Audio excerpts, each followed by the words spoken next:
Good evening. Our story, Dark Morning. Our star, Miss Bette Davis. It's a night in autumn, and the evening train pulls out of the tiny station minus one passenger, a little girl.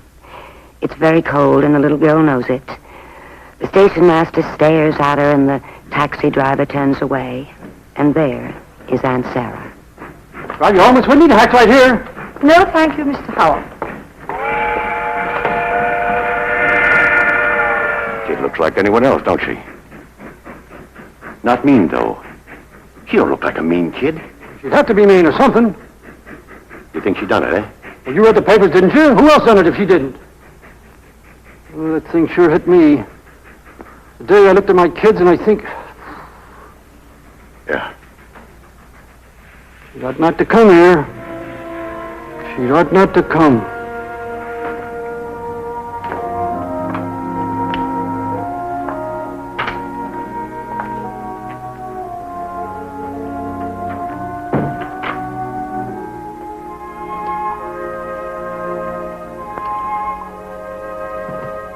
I asked Mrs. Garnes to leave some cocoa on the stove. Would you like some? Yes, please, Aunt Sarah.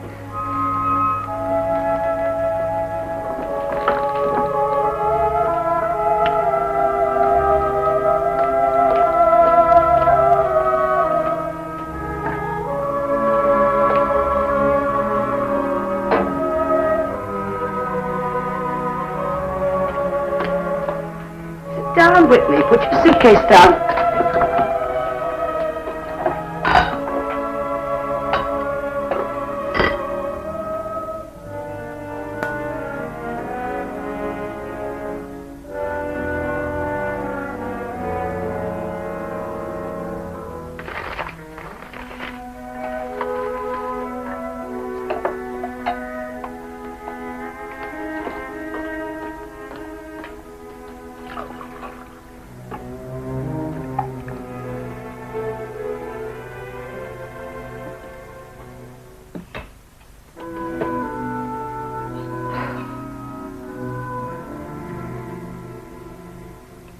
Very good. It's hot, at least.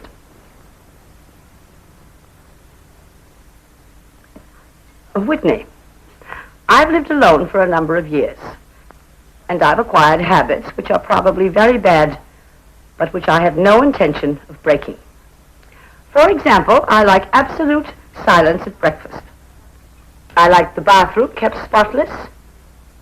I like to read at meals. Oh, so do I. In short, Whitney, I'm a school teacher without much experience of family life, but I'll do my best, and I hope you'll do yours. Yes, Aunt Sarah. I want you to be happy here.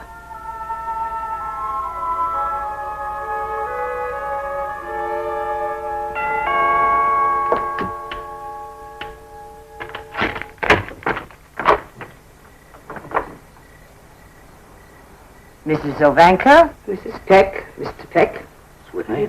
We'd like to come in, Miss Whitney.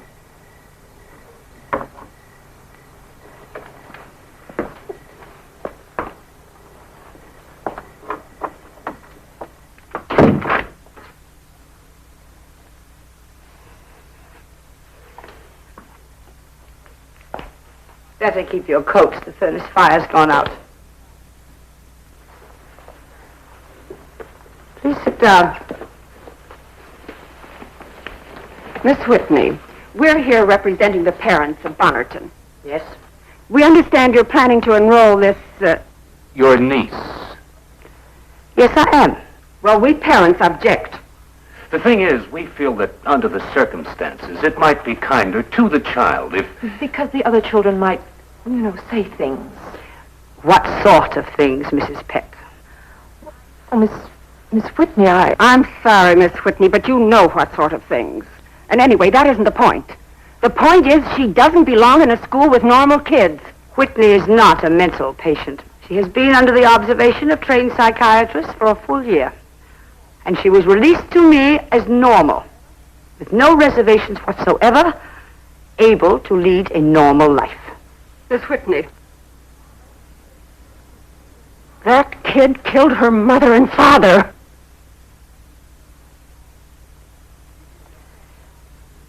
Mrs. Sylvanka, that is a slanderous statement. What do you mean? It's the truth.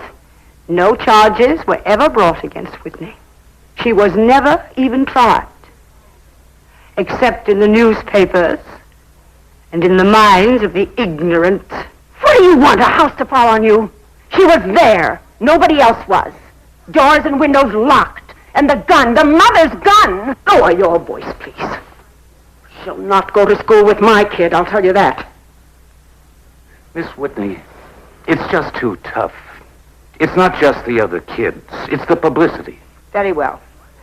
I'll give you my decision. Your decision? That's all right, Miss Whitney. That's all we came for.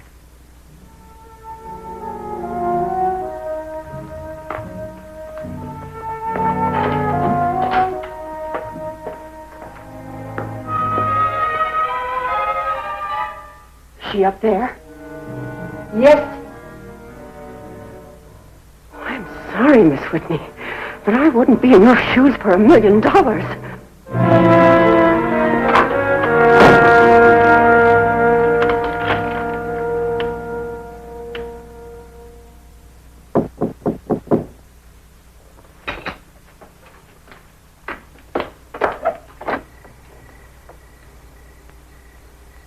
Good evening, Andrew.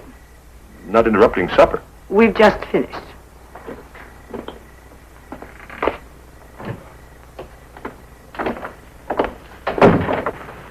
Whitney, this is Mr. Middleton, publisher of the Bonneton Record, my niece Whitney Craig. I'm very glad to know you, Whitney. How do you do? Whitney, suppose you finish your assignments.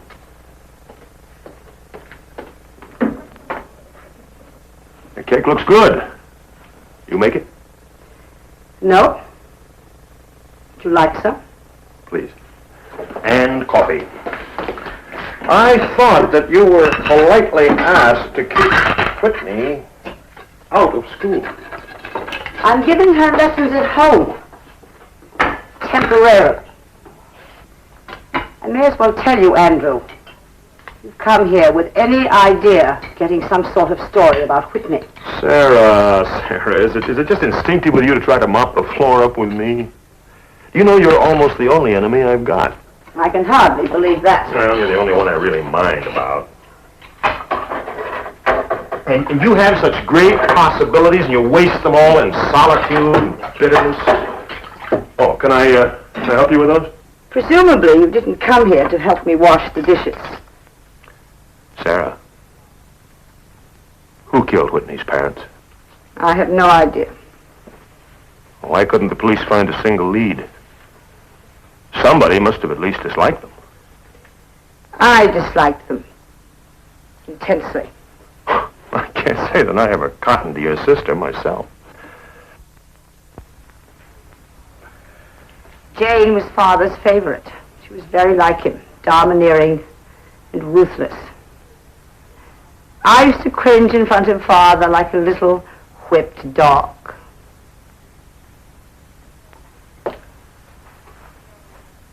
I wonder if Jane ever made Whitney cringe like that. Tell me something, Sarah. When Whitney used to come home from school, who was there? No one. Ever? They thought they should teach her self-reliance. And Whitney knew where the gun was kept. Anyone would have known that. Anyone didn't have a key to the house. Oh, very well, Andrew. We don't know what happened. Perhaps we never shall. It's past and done with. Don't you kid yourself. The suspicion. The bare suspicion that a 10-year-old girl could take a gun and shoot her parents to death. Now, that hits people right where they live. No wonder the Pecks and the Zavankas don't want her around. They don't even want to know she exists. I didn't want her around either. She filled me with horror. I prayed they would find her insane and put her away forever, buried and forgotten. But all that has changed. Whatever my failings, Andrew, I do know children. And this child is good and sound. She's entitled to her chance.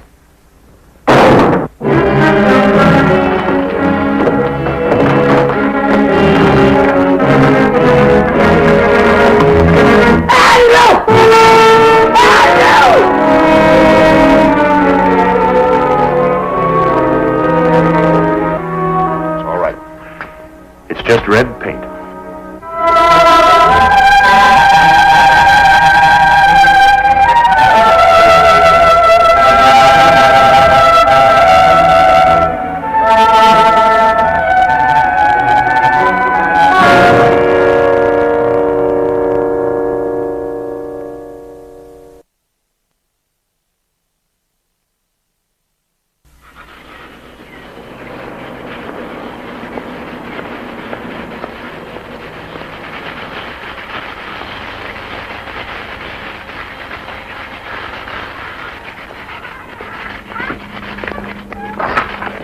Sarah, I took the liberty of getting the door Are those cleaned the up. boys responsible? Let's go inside.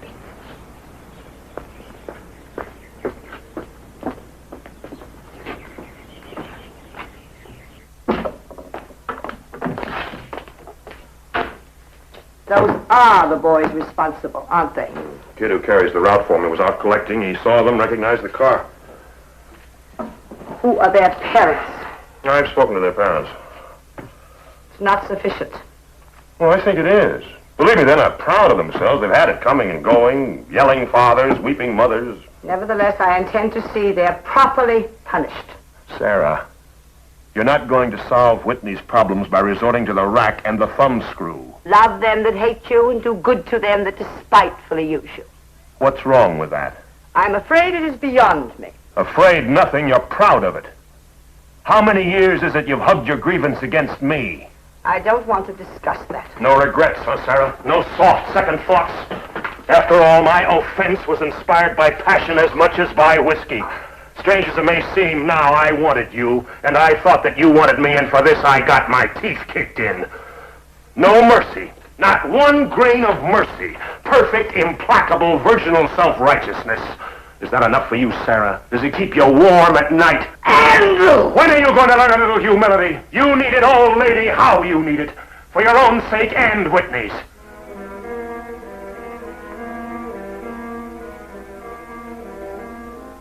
I'm sorry. I spoke out of turn.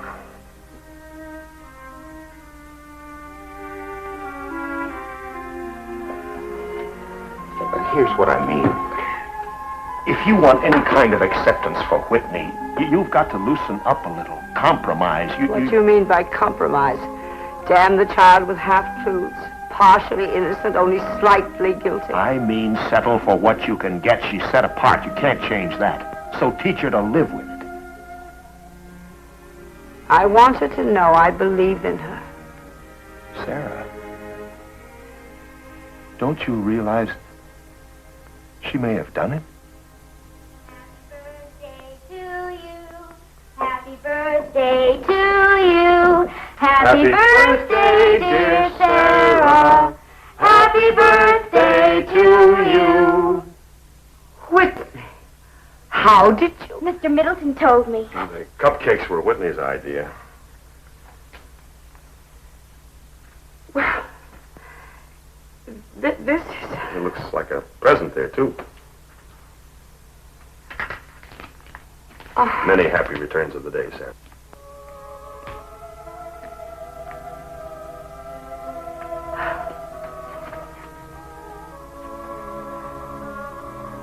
Come here, Whitney.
Mrs. Heron. Was Whitney actually touching the baby? Well, then I don't think you really have anything to complain of. By all means, call the police. Apparently, you don't object to making a fool of yourself.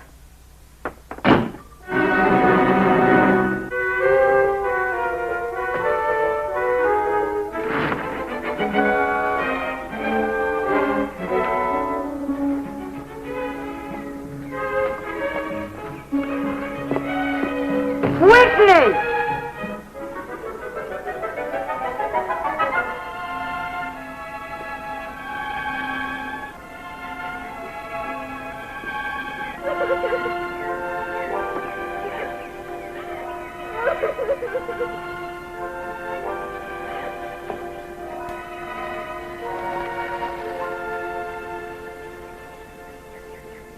Whitney, why are you crying? Did Mrs. Heron... It's David Copperfield. It's the part where Steerforth and little Emily get drowned. I see. I like Steerforth so much. Much better than David Copperfield. Oh, so do I. Here, Whitney. Silly to cry when people die in books. You can always go back and read the first part over again. You ought not to be alone all day. You ought to be in school. I don't want to go to school. My dear child, you must get an education. You have a good mind, and you must learn to use it. I want to stay here. Whitney, you can't stay here always. You wouldn't want that. And I wouldn't want it for you.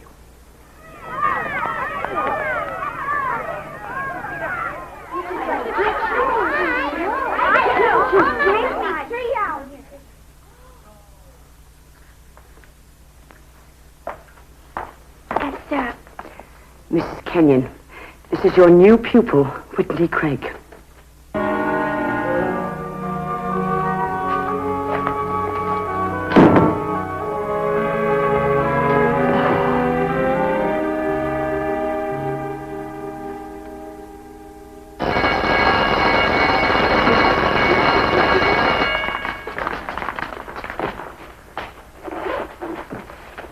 Miss Whitney.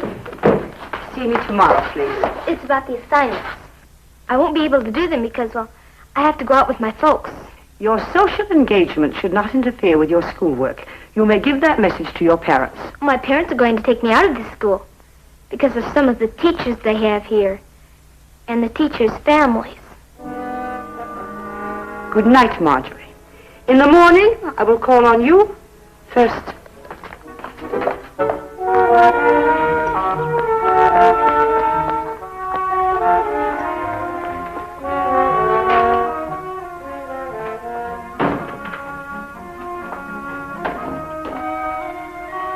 Whitney?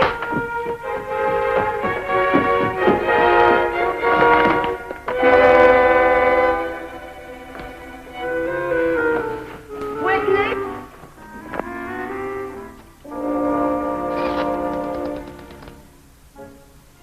May I speak to Mr. Middleton, please? Well, when do you expect him back? This is Miss Whitney calling, Sarah Whitney.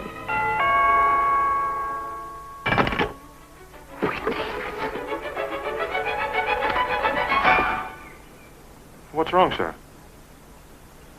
I was just calling you. Well, didn't they tell you I was on my way over here? No.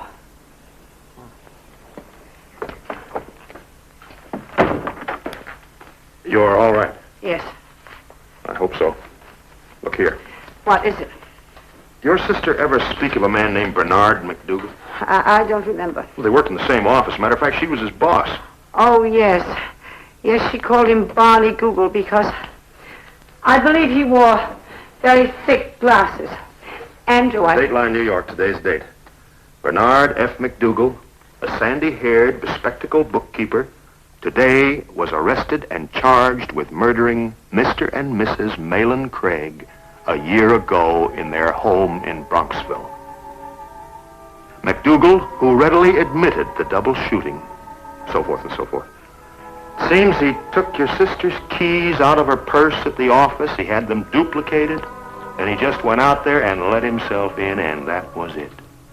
He says, if the little girl had waked up, I'd have killed her, too, and so forth. Co-workers of McDougal and the slain woman said she frequently ridiculed him and criticized his work. McDougal will undergo psychiatric tests to determine his sanity. Well, sir, it's over. Over. Oh, God, where is she? Whitney, she isn't here. I took her to school today. I left her in the 6th grade room. Mrs. Kenyon. After school, I didn't see her, so I came home, thinking she might be here. Why don't you call Mrs. Kenyon? Well, I did, naturally. She was in class until dismissal. Mrs. Kenyon said she sat all by herself and didn't talk to the others. Oh, Andrew, she was so frightened. If you'd only waited one more day. I know. I'm as humble as even you would wish me to be. Shall I tell you something? It wasn't courage that made me claim Whitney. It was pride. She was to justify me, to prove to myself, as well as to everyone else, what a rare, saintly, and superior person is Sarah Whitney. Oh, Andrew, find her. Find her.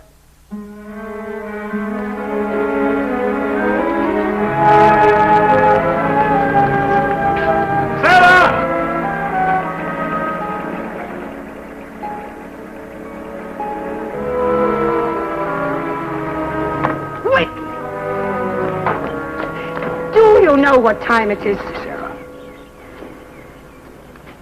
I noticed your little girl wandering around like she was lost or something, so I took her to my place to play with Anna and the baby.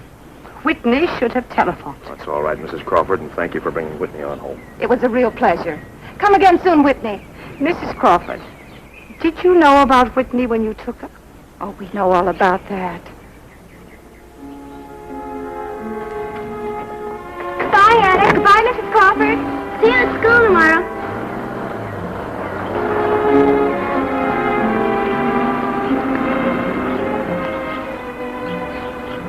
I'm sorry, Aunt Sarah. Never mind. Go and get ready for supper. Aunt Sarah, this morning at school I almost threw up, but I didn't. You all right now? Yes, thank you. We were wrong, Sarah. We didn't allow for Mrs. Crawford. Well, Andrew, let's pool our ignorance and achieve a little wisdom.